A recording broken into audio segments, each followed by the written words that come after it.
ভাইপো আবার বিদেশে, পিসির ঘরে তালা চাবি লাগানো, জামানত জব্দ হওয়া পার্টি লালবাবুরা।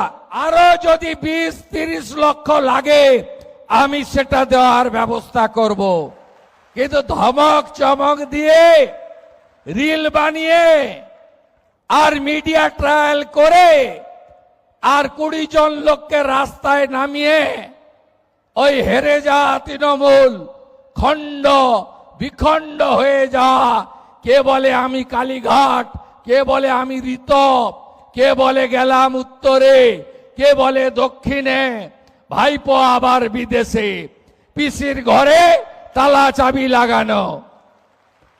আপনাদের এসব কোনো বুদ্ধি চলবে না।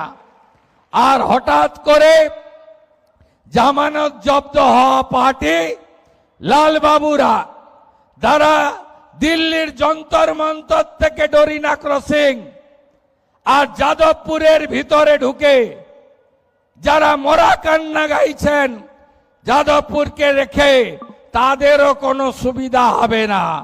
শুধু দেখতে থাকুন। আমি অনেক কঠোর কঠিন লড়াইয়ের মধ্য দিয়ে এই জায়গায় এসেছি।